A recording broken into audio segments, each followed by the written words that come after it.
Welcome to the deep dive. Today we're exploring some really fascinating sources looking into your body's own remarkable repair system. You probably heard about stem cells, right? Those incredible cells that can fix damaged tissue, old tissue, and they can basically transform into whatever your body needs at the time. What's maybe less talked about is how our aging process, how fast we age, is really deeply connected to a drop in these cells. It's almost like a biological clock ticking down our vitality. Okay, so let's unpack this a bit. Historically, if you wanted to seriously boost your stem cell count, well, that was pretty exclusive. High-cost stuff, usually involving IVs, mainly for the super wealthy or maybe elite athletes. But here's where it gets really interesting for you listening. What if we told you there are natural ways, accessible ways to encourage your body to make more of its own stem cells, using things you might already have around, or maybe simple lifestyle changes? And that raises a really important question. Why should this matter to you? Well, when you naturally increase your body's stem cell count, you're essentially putting the brakes on how quickly your body ages, how it repairs damage, even how diseases might develop. So today we're doing a deep dive into some pretty compelling science, discoveries that really empower you to do just that, using your body's own, built-in regenerative power. Yeah, looking at the sources we've gathered, it's pretty clear there are some powerful natural paths to tap into this incredible potential. Let's kick things off with something that might actually surprise you. Coffee fruit extract. Right.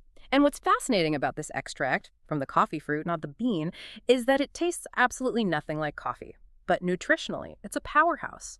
We're talking significantly more antioxidants than even things like green tea or blueberries. And it's not just a little bit more, it's substantially more, which really points to its ability to protect your cells. Okay, and the real game changer here, perhaps, Yeah. the thing that sets it apart, is its impact on pluripotential stem cells. Can you maybe unpack that a bit? Yeah. What are these specific cells, and why is boosting them with something natural such a big deal, Yeah. especially given the history? Absolutely. So pluripotential stem cells are incredibly versatile. Think of them as like master cells. They have the potential to change, to differentiate into any kind of tissue your body needs for repair. Muscle, nerve, organ tissue, you name it. And yeah, in the past, getting that level of regeneration often meant, well, external sources, sometimes controversial ones. The really exciting part now is that we're finding ways, like with coffee fruit extract, to boost your internal production of these foundational cells Yeah. naturally. Okay, that's huge. And beyond stem cells, we saw some sources mentioning an impact on neurotrophin. What exactly is neurotrophin, and what does boosting it mean for, our brain health as we get older? Neurotrophin. It's a crucial hormone, really important for generating new neurons in your brain, and also for the survival and sort of differentiation of existing ones. So the implication for you, it's pretty profound. Boosting it helps actively fight against that cognitive decline many people used to think was just, well, inevitable with aging. It's not just about making new neurons, but also strengthening the connections you already have, directly impacting memory, mental sharpness. Wow. And you can just take this as a supplement, like drops in your coffee. Exactly. Even just a few drops in your daily coffee or whatever you drink, it's quite accessible. And there's more. Studies also show coffee fruit extract activates sirtuins. These are essential proteins, and genes too, that really help slow down aging and keep cells working optimally. Sirtuins, okay. They're key players in lowering oxidative stress. And that's not just, aging from stress. It's more fundamental. It's the damage at the cellular level from unstable molecules, free radicals, attacking your DNA and tissues. Right, the underlying wear and tear. Exactly. Sirtuins help repair that and protect against it. And studies show significant antioxidant effects after just 4 weeks of taking the extract. Oh, and another point, it's suitable if you're doing intermittent fasting. It doesn't break your fast. Okay, so coffee fruit extract gives this internal boost to those really versatile cells. But sometimes the challenge isn't just making stem cells right, it's getting them to where they need to go, mobilizing them. And for that, let's shift from land to sea. Let's talk about algae, a really foundational element, not just for the ocean, but maybe for our health too. Absolutely. Algae, along with phytoplankton, they form the very base of the ocean's food chain. And they are, quite literally, some of the most nutritionally dense foods on the entire planet. I mean, to put in perspective, algae can be something like 1,000 times more nutritious than typical vegetables. 1,000 times. Literally. Yeah. And think about it. With soil depletion reducing minerals in our land-based produce, well, algae's importance as a nutrient source is only growing. Okay, and the two most famous types, I guess, are spirulina and chlorella, Yeah. both packed with chlorophyll. We saw studies showing that eating algae increases our body's own red blood cell production. by stimulating stem cell formation right there in the bone marrow. So that's direct support for, your basic blood health. Yeah, and here's where it gets kind of mind-blowing, actually. The combination of chlorophyll in your blood plus exposure to sunlight, it can actually help generate ATP. ATP, the energy currency of the cell. Exactly. Adenosine triphosphate. Your body can essentially create usable energy without needing to break down food in the usual way. Think about those afternoon slumps, that mental fog. Oh, yeah. Imagine your body generating its own energy directly from sunlight and chlorophyll. That's the kind of fundamental shift in efficiency we're talking about. That idea of chlorophyll and sun-generated energy, wow. That's pretty revolutionary. But circling back to stem cells, our main topic here, how do specific algae like chlorella impact their mobilization, getting them moving? Right, that's a critical point. It's not just about production. Chlorella specifically has been shown in studies to increase the mobilization of stem cells. Because, like you said, if stem cells are made but they can't travel to, say, a damaged knee joint, they can't do the repair job. Makes sense. And importantly, these studies confirming mobilization, they were done in vivo. Meaning in actual humans. Yes, in living humans, not just in a petri dish in a lab, which really strengthens the case for its practical use. And to tie it all together nicely, inflammation. Inflammation actually works against stem cell mobilization. It hinders it.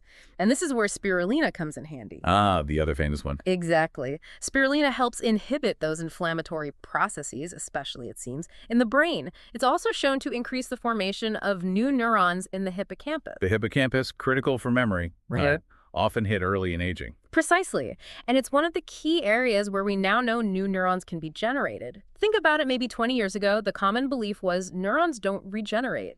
This research turns that on its head. So you can take both chlorella and spirulina as supplements, powders, tablets. Yep, both are available. But you mentioned quality. That's important, isn't it? Bioavailability. Hugely important. Many supplements, unfortunately, have low bioavailability, meaning your body just can't absorb and use them properly. It's a bit like taking massive doses of powder vitamin C a lot might just pass right through you without doing much good. So source matters. Okay, sticking with the ocean theme, let's explore marine phytoplankton now. Another powerhouse from the sea, essential for life on Earth, apparently. Yeah, marine phytoplankton, much like algae, is a cornerstone of the marine food web. Foundational. And here's a stat for you.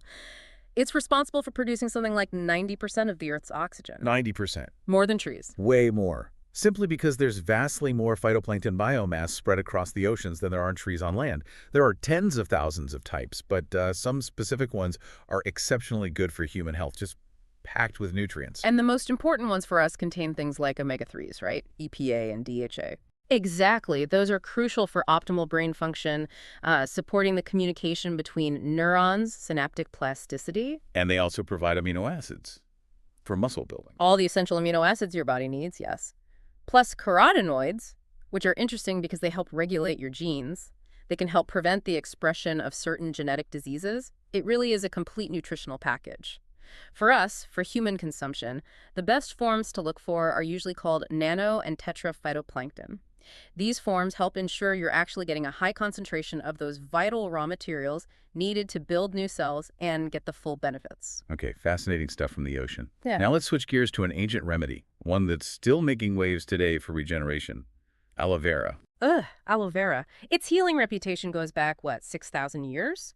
All the way back to ancient Egypt. They apparently used it in funerary rites, and throughout history, people have used it topically for wounds, for hair growth, and also internally for digestive issues.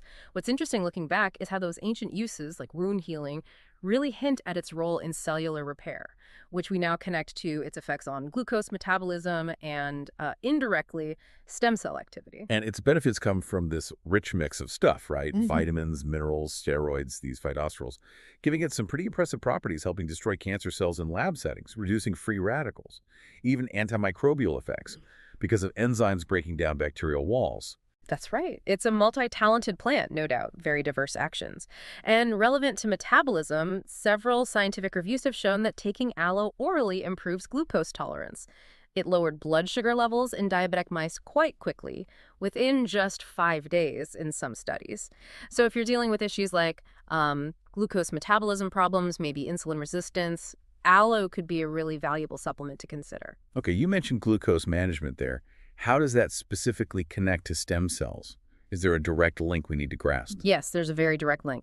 By improving how your body handles glucose, aloe actually increases stem cell mobilization. Ah, mobilization again, getting them moving. Exactly, because higher levels of circulating sugar in the blood are associated with fewer circulating stem cells. Okay, so too much sugar literally keeps stem cells stuck.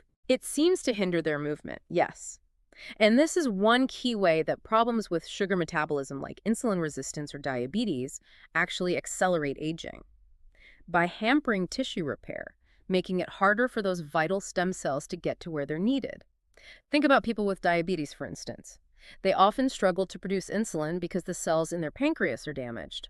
While if stem cells are boosted and mobilized effectively, maybe through better glucose management supported by something like aloe, they could potentially migrate to the pancreas and transform into new insulin-producing cells.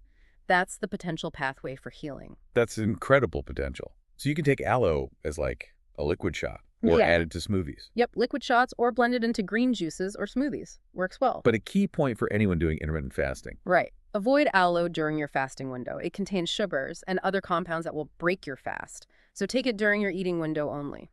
Got it. Okay, next up is something you said is the only dairy products we'll really discuss for its health benefits. Colostrum. That's right. Colostrum.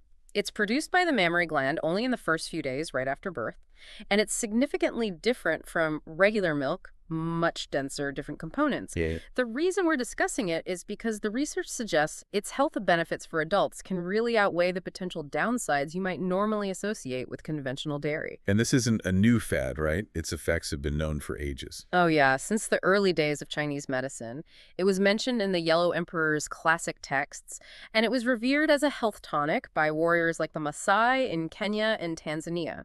So ancient wisdom getting some modern validation here. A key benefit lies in its antimicrobial peptides and compounds that help regulate our immune system. But crucially for our topic today, stem cells, it contains something called proline-rich polypeptides, or PRPs. PRPs. Yes, and these PRPs seem to boost the formation of new white blood cells. They do this partly by increasing the stem cells in your body responsible for making those immune cells. Plus, colostrum itself is actually rich in stem cells, so it's both a direct source and a stimulator. Wow. And there was a specific combination of supplements studied, wasn't there, shown to really amplify stem cell production in the bone marrow for red blood cells, white blood cells, platelets. Yes, exactly. A really interesting synergistic combination. It included colostrum, as we mentioned, yeast extract, though a note of caution there if you have issues with Candida, as it might potentially worsen it. Okay, good to know. Then scutellaria, which is interesting, it has anxiety-reducing properties. It seems to act on similar brain receptors as some common anti-anxiety meds like alprazolam. Huh. So a calming effect, too. Potentially, yes. Also, jujube fruit, algae, which we've discussed, and turmeric. So if you know you have low counts of red cells, white cells, or platelets, this specific combination might be something worth looking into to naturally support your body's production. Fascinating combination. Okay, finally, let's talk about a practice that's just exploded in popularity for all sorts of health benefits, including stem cells, intermittent fasting. Right, intermittent fasting, or IF, studies are showing it increases stem cell formation. One way it does this is by reducing IGF-1, that's insulin-like growth factor 1. IGF-1, I've heard of that. It's a growth hormone. Yes, it promotes growth, like muscle growth, which can be good, but higher levels are also generally linked to a shorter lifespan, so reducing it through fasting seems to have this dual benefit, potentially good for longevity pathways. Okay, so reducing IGF-1 helps. But when does the real magic happen for stem cell production during a fast? The research suggests it really starts to ramp up after about 22 hours of fast. 22 hours. Okay, that's longer than the typical, say, 168 fasting window most people start with. Exactly. So while a 16-hour fast definitely has benefits for many things, insulin sensitivity, weight management, autophagy to some extent, if your primary goal is maximizing that stem cell increase, you need a longer daily fasting window. To really get those significant stem cell benefits through daily intermittent fasting, you'd likely need to adopt something closer to an OMAD pattern. OMAD, 1 meal a day. Yes. Consuming all your food within maybe a tight 2-hour window, leaving 22 hours fasted. Wow, okay. That's a big commitment compared to skipping breakfast. It is. It requires careful planning to get enough nutrients in that one meal. But again, if stem cell boosting is the main aim, that longer daily fast seems necessary according to the current data. So 22 hours for a daily boost. And what about for the absolute peak stem cell production, like the maximum effect. For that, the studies point towards even longer fasts, specifically around the 48-hour mark. 48 hours, so a 2-day fast. Yes, what's often called a prolonged fast, that seems to be where stem cell output really gets maximized. Okay, so there's a spectrum. Some benefit probably starts earlier, ramps up around 22 hours daily, and peaks after 48 hours. That seems to be the picture, yes. So you really need to choose a fasting approach that's sustainable and safe for you, but understand that the duration directly impacts this particular benefit. Longer windows are key for stem cells. Right. Okay, as we wrap up this deep dive then, wow, we've covered an incredible range of natural tools from, exotic fruit extracts and ancient plants like aloe to stuff from the ocean like algae and phytoplankton. And even just changing when you eat with intermittent fasting, each one offers a different kind of pathway to support your body's own repair system. It really feels empowering, doesn't it? It absolutely does. If you look at the bigger picture, this shifts the perspective on aging. It doesn't have to be just this inevitable one-way street of decline. Understanding how you can actively, naturally stimulate your own stem cells, well, that gives you a profound sense of agency over your health and your longevity. It's moving from feeling like a passive observer of aging to an active participant in your own regeneration. Yeah. What really stands out to me from all this is just the immense potential your body holds. All this untapped capacity for self-repair, just waiting to be activated by the right inputs, whether that input is a simple plant or a supplement, or even just deciding not to eat for a certain period. And maybe that leads to a final question for you, the listener, to ponder.